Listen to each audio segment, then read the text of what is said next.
Na Rádiu Valašsko si dnes budu povídat s trojici mladíků, kteří dorazili před malou chvilkou k nám do studia a kteří chystají velmi zajímavý projekt. Bude to expedice na motocyklech Java do Afriky. Konkrétně se mnou v tuto chvíli sedí ve studiu Rádia Valašsko Martin Badač. Dobré dopoledne. Lukáš Badač. Čau. A také Patrik Gonos. Zdravím všechny. Tak to jsou členové této expedice. Pánové, jak jste přijeli? Na motorkách? Na Javách? Ne, bohužel, jelikož motorky jsou rozebrané v krabici, tak jsme dojeli vlastním vozem, takže... Všechny motorky jsou rozebrané. Dáváte to teď přes zimu dohromady, aby to fungovalo v ten správný čas, až se vrhnete na tu expedici. Je to tak? Přesně tak, dáváme to dokupy, aby byly ty motorky schopné někdy v tom červenci ujet 11 000 km bez nějakých větších poruch a měly by být hotové někdy okolo dubna.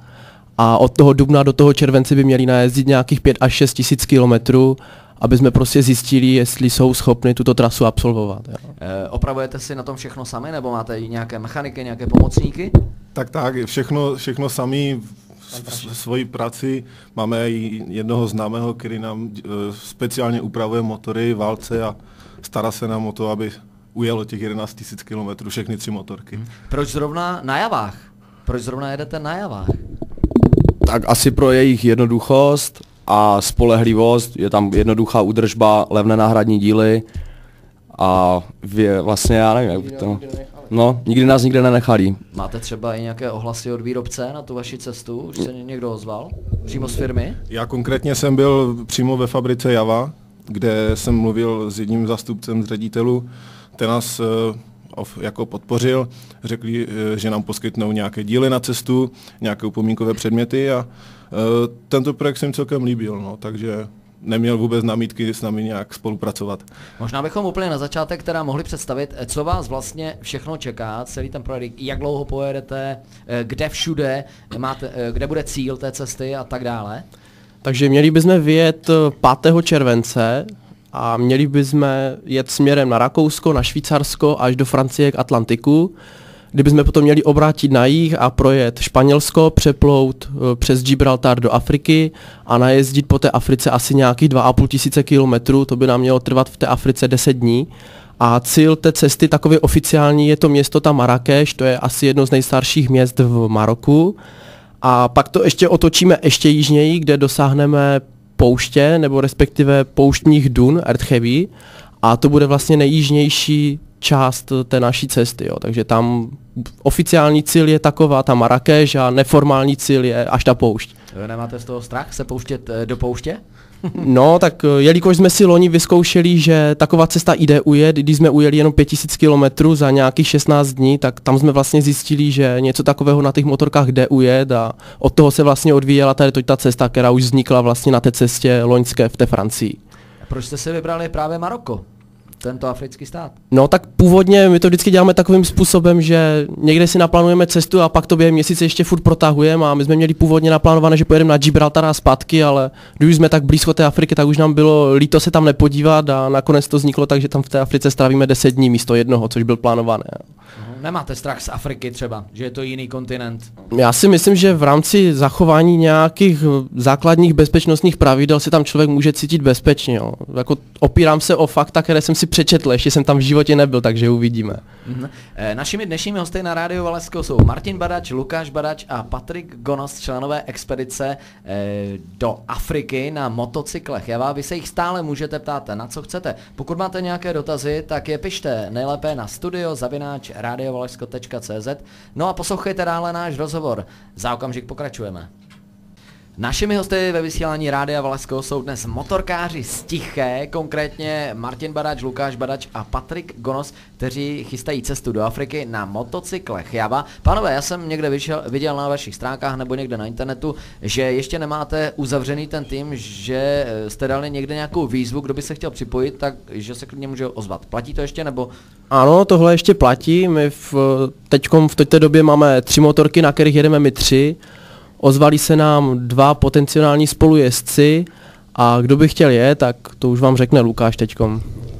Takže kdo by z vás se chtěl třeba 35 dní projíždět na motorce nejen po Evropě, jet domů za Ferrari ke 4 mořím, na nějaké písečné duny, ať se ozve na náš Facebook. Tímhle bych chtěla i pozdravit spolužačku Anny, ať vlastně si zvaží své rozhodnutí, jestli s náma chce jet nebo ne. ale samozřejmě kdokoliv jiný třeba doma motorku, byl by schopný jet, nebo nějaký spolujezdci, doma prázdniny, studenti. My jsme taky studenti, takže klidně můžou jet. Takže přibíráte i ženské, protože Jasné, samozřejmě. Minule jste byli sami chlapi, ne, v té Francii. No tak ty ženské chybí na cestě. A proč s váma minule nejeli? Žádnou jste neukecali, nebo? No, Narychlo všechno. asi narychlo to bylo. My jsme to měli prostě jenom takový výlet, no a nakonec z toho vznikl takový velký okruh, že? To bylo takové, ani sami jsme nevěděli, do čeho pořádně jdeme, že? Říkali jste, že už máte nějaké 2 zájemce. Odkud jsou ti, co se přihlásili? Taky tady z toho regionu, nebo? Tak jeden zájemce je z Bordovíc, který se nám ozval, dá se říct, takovou náhodou přes kamaráda. A druhá, to je vlastně spolužačka od Lukáše a ta stále pořád zvažuje. Možná by ich chtěla, cukají to rukou, no. Vy jste tam měli v té výzvě, že byste chtěli nějakou kameramana, nejlépe, že by vám to natočil a že byste potom z toho udělali nějaký film. Máte asi v plánu něco z toho potom sestříhat a prezentovat to na nějakých přednáškách? V plánu je udělat vlastně nějaké hodinové video o celé té cestě a nejlepší by bylo, kdyby se přidal nějaký člověk, který má zkušenosti s kamerováním nebo něco a pomohl nám natočit nějaký ten hodinový dokument. No. Ti zájemci, kteří by se eventuálně přihlásili, všichni musí vlastnit javy. Nemůže to být někdo na nějaké jiné značce motorky. No tak je to ještě takové nejasné, vzhledem k tomu, že to je prezentované jako expedice na javách do té Marrakeše, tak bylo by nejlepší, kdyby ta java byla a byla v takovém stavu, že by tu cestu ujela i. A jako kdyby bylo nejhůř, tak určitě se můžou ozvat i lidi, kteří mají jináčí motorku a to už by se potom nechalo v jednání ohledně toho, třeba kolik by se nám ozvalo lidí, tak už jsme to potom nějak dojednali s ním. Ještě napadla jedna věc, nevím, jestli jste to slyšeli, nějaká parta z České republiky svého času, nějaký rok zpátky jeli, myslím, že to byla Škoda 1000 MB, jeli kolem světa. Tak ano, víme o tím taky a... Není to pro vás výzva, že byste třeba sehnali nějaké staré pinsky a vyrazili někam třeba i do té Afriky? Na fichtlech, lidově řečeno. No, my na těch fichtlech moc nejezdíme a vzhledem k tomu, že ta motorka, kterou mám já, tak tu mám od malá, já jsem na Pínsku nikdy nejezdil, takže já jenom na té 250. Ale jako určitě byli bychom rádi, kdybychom projeli tu Afriku až dolů, určitě někdy, jo, ale... Je to náročné na čas a na peníze, no. Ta nejstarší motorka, na které jezdíte, konkrétně na ní jezdí Martin, tak ta je z roku 1964. Není tam nějaká vysoká poruchovost třeba, nebo šlape to pořád jako hodinky?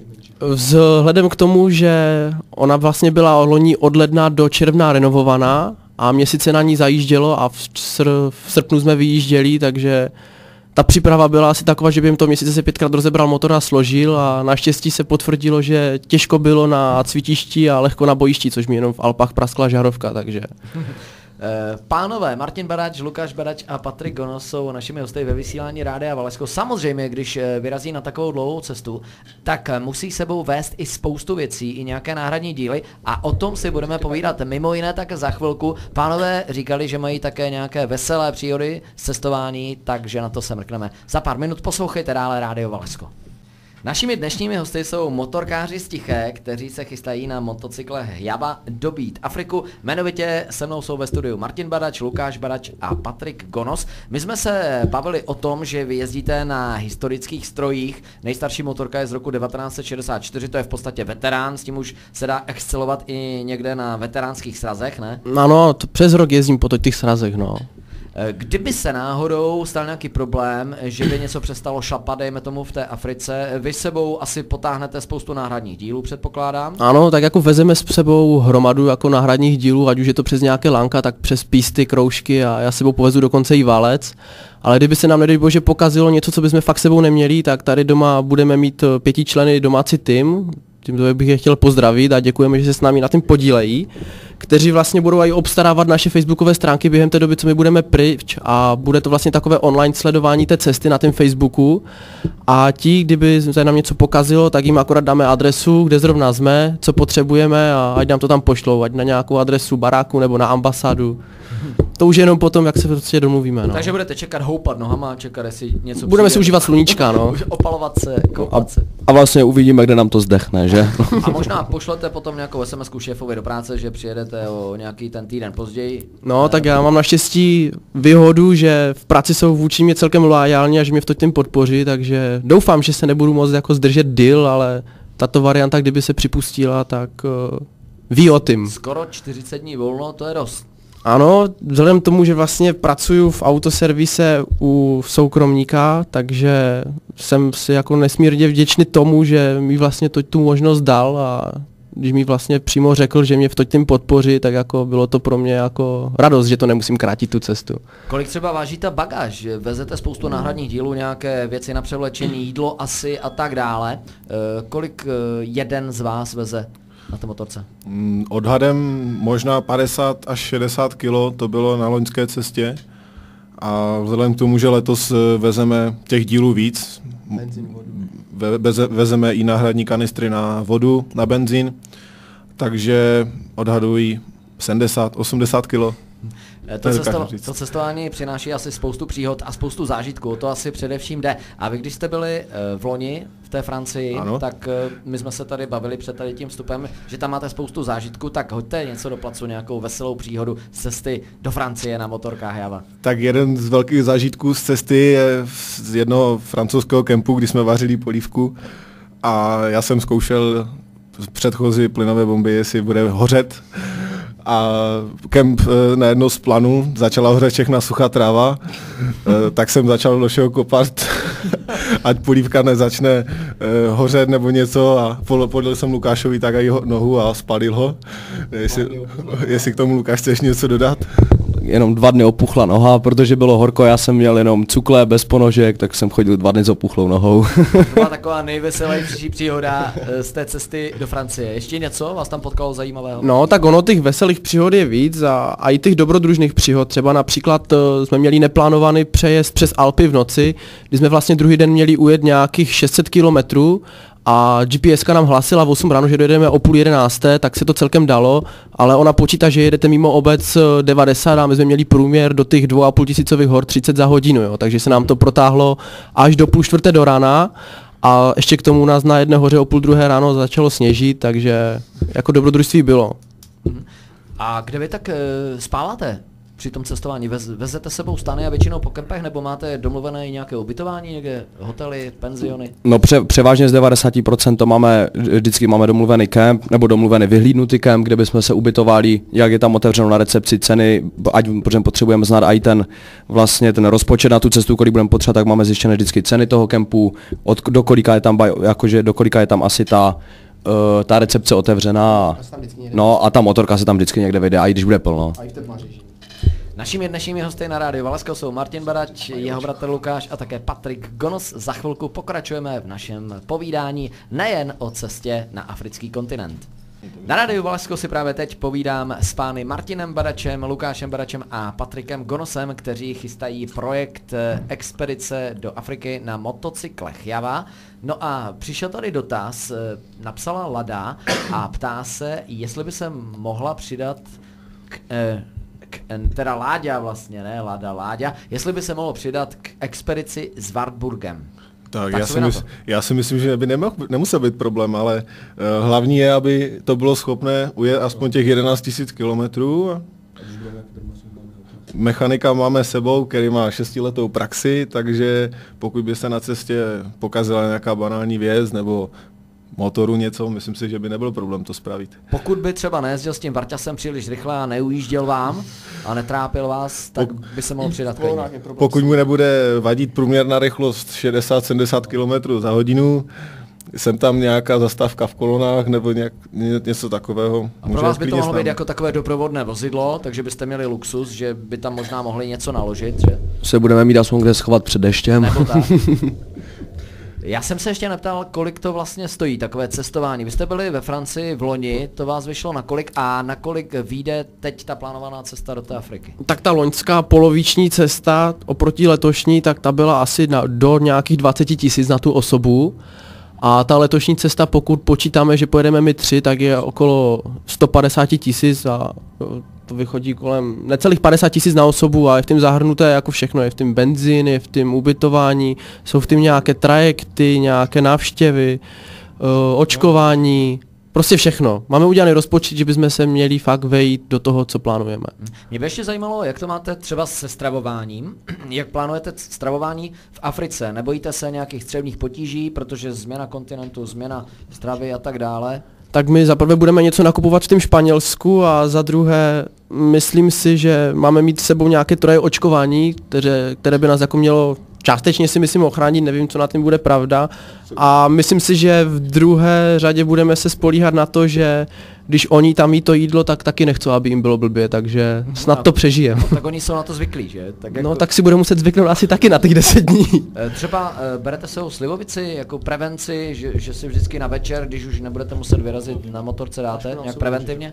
No, tak jako my převážně pijeme víno, nám gořálka moc nechutná, ale tak bude muset asi vzít něco takového na prevenci, no. Tady přišla otázka od Lenky a ta se ptá, jestli jste si třeba při té cestě do Francie omylem někam zajeli, jestli se vám stalo něco takového, že jste minuli svůj cíl a natáhli jste to omylem. No určitě, že tak jako na každé cestě. I když jsme měli GPSku, tak jsme měli právě v plánu, že ujedeme 4400 km a na konci trasy jsme měli 5200, že? Takže jsme si zajeli 700, 800 nebo no 700 kilometrů asi ale tak to je, nebo prostě my jsme třeba neměli ani naplánované, že pojedeme, tam se nám něco zalíbilo, tak ještě se to prodloužilo a do nějaké bezcelní zóny jsme se zajeli podívat navíc, no teď jsme zabloudili, no a jako určitě si každý si zajede, že? Ještě Honza se ptá, kolik jste měli poruch na té cestě do Francie, jestli to máte spočítáno? No poruch bylo málo, dá se říct, byly to samé drobnosti, no Martinova motorka, ta 250 nejstarší, ta to objela celé jenom s prasklou žarovkou. No, pak byla s náma ještě Yamaha od Patrika, co měl kdysi ještě, tak tam ta jela bez problémů, že protože to je nová motorka, akorát měl problémy s dopínáním řetězů, protože už měl vytáhaný ten řetáz. No a moje motorka 350, tak ta byla nejporuchovější, že?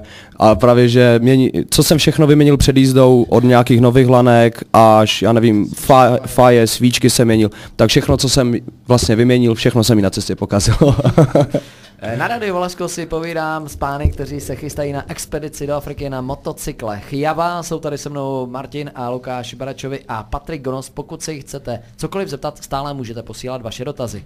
Našimi dnešními hosty ve vysílání Rádia Valesko jsou pánové, kteří se chystají do Afriky na motocyklech Java, jmenovitě Martin a Lukáš Baračovi a Patrik Gonos. No a dívám se na náš Facebook, tady se ozval zřejmě váš nějaký známý kámoš Roman Konvička. Ano, známe. Ten byl vlastně loni s náma na té cestě ve Francii.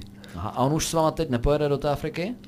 No já si myslím, že on by s náma rád jel, ale jelikož už vlastně má dítě, je jakože se oženil, no, takže já myslím, jako, že on by rád jel, ale tak když se bude snažit, tak má hodnou paní, tak snad ho s náma ještě pustí na měsíc. Manželka se rozhodla, že už tohoto s váma nebaví. No, ale tak když se bude doma snažit, bude pomáhat, tak ona ho určitě pustí, ona je hodná. Možná, že vy, až se oženíte, tak taky místo na Javách do Afriky budete jezdit s kočárkem kolem baráku a trochu změníte stroje. No a nebo takový pavku za motorku jedně. Vy jste taky avizovali, že se pokušíte sehnat nějaké sponzory na tu cestu, protože nějakou kačku to stojí. Jak se vám daří? Tak daří se nám celkem špatně, protože máme oslovených hodně lidí, hodně firem a jako ohlas je, ale nějaká podpora je minimální. Takže pokud bychom mohli poprosit, kdyby se chtěl někdo na této cestě podílet, máme nějaké slušné možnosti v rámci reklamy, které můžeme nabídnout i celorepublikové, co máme nějaké časopisy slíbené na nějaké cestopisy, tak tam by se to mělo objevit. Všecko je jenom o tom, že lidi, pokud by se chtěli ozvat, ať už nějací spolujezdci nebo nějací noví přátelé, kteří by chtěli s náma navázat kontakt, nebo my vlastně jezdíme i přes ten rok hodně často třeba o víkendu někde do Maďarska, do Vídně. Kdokoliv by se chtěl ozvat, tak nás může najít na stránkách na Facebooku, Facebook/Java Travel. A zhruba za 2 týdny by měly fungovat webové stránky www.javatravel.cz a tam už není problém nám napsat a už se můžeme jakýmkoliv způsobem spojit, domluvit se, sejít se, popovídat si o čemkoliv. A jestli bych mohl ještě navázat, tak 2. března v Tiché bychom měli mít první besedu o té cestě do Francie, kdy bude promítání fotek a nějaké vyprávění historek, co se tady všechno nestíhlo, takže 2. března v Tiché u Frenštatu pod Radhoštěm v restauraci na Fojství ve 3 hodiny odpoledne, tak tam by měla být první beseda. Marke to ještě zajímá, jestli třeba v průběhu toho cestování u vás funguje nějaká ponorka, jestli máte nějaké spory mezi sebou. Tak určitě něco takového bylo, když se třeba na něčem neshodneme, ale to už je jenom o tom, že ten člověk by si měl uvědomit, že ta ponorka začíná fungovat a když někomu připadá, že ten druhý je úplný vůl, tak to tak není, jo. A jak to řešíte teda, když se dohadujete o něčem zásadním, třeba kudy pojedete, nebo já nevím, nějakou zásadní věc? Máte šéfa, který řekne, tak to bude, a vy ostatní... Od toho jsem tam právě já tu cestu celou dobu, čtvrt roku třeba naplánuju, jo, a kudma pojedeme, nebo kde budeme spát, tak to je všechno v mojí kompetenci, ale samozřejmě vždycky na konci toho dne se nějakým způsobem pošťuchujeme, kdo co provedl, komu se co stalo, a když se někomu něco pokazí, tak to má na talíři ještě tak 3 dny minimálně. A ještě mě tady zajímá, jestli jste měli nějaké krizové momenty, když jste byli v té Francii. Byla to nějaká krizovka, opravdu nějaká prekérní situace, do které jste se dostali a kterou jste nečekali třeba? Bylo to hlavně to počasí a ten noční přejezd přes ty Alpy, protože jsme vlastně jeli 19,5 hodiny v kuse, což bylo 716 km přes ten nejhorší terén, který jsme mohli mít po cestě. A tam byla jako krizovka ve stylu spánku, jako pokud můžu mluvit za sebe, tak tam jsem si sáhl já poprvé na své úplně dno, jo. Já jsem přijel do toho hotelu v tom Švýcarsku a hodil jsem přilbu na řídítka a už jsem spal. A kolik máte vlastně naplánováno na jeden den, tak kiláků? Nebo máte to časově? Je to od nějakých 300 kilometrů přes ty Alpy za den a jinak kolem 400 až 500. Už to trošičku jsme to stáhli, protože víme, že je to hodně náročné, pokud člověk se ujede fakt za den těch 600 km třeba přes ty Alpy. A za druhé nevidíte vůbec nic pěkného, že v noci. A je dobré si orazit. A potom, když dojedete, tak se věnujete zkoumání místa, jdete se někam podívat. Večer vždycky si uvaříme nějaké pořádné jídlo, pokud na to zbyde nějaký čas, a sedí se u kempu, u stanu a probírají se ty věci, co se ten den zrovna stalo. Jako je to fakt nádherné. Když se třeba během té cesty se neuvěřitelně stmelíte, jo, jako parta. Pokud byste se, vážení posluchači, chtěli do té party přidat, máte stále šanci, jak už bylo řečeno, víte, kde se hlásit. Našimi dnešními hosty na Rádiu Valašsko byli Martin Badač, Lukáš Badač, Patrik Gonos, kteří se chystají do Afriky na motocyklech Java. Pánové, díky za váš čas, díky za návštěvu. Jo, my taky děkujeme za pozvání. Přejeme, ať to vyjde podle vašich představ. No a budeme se třeba zase těšit na Rádiu Valašsko na nějaké zážitky z Afriky. Tak jak přijedeme, tak určitě bychom se rádi stavili a popovídali, jak se to všechno stalo a co se nám stalo vůbec. Takže díky. A já bych chtěl ještě všem motorkářům popřát, a nejenom motorkářům, hodně kilometrů bez nehod, mějte se. Naschledanou. Naschle.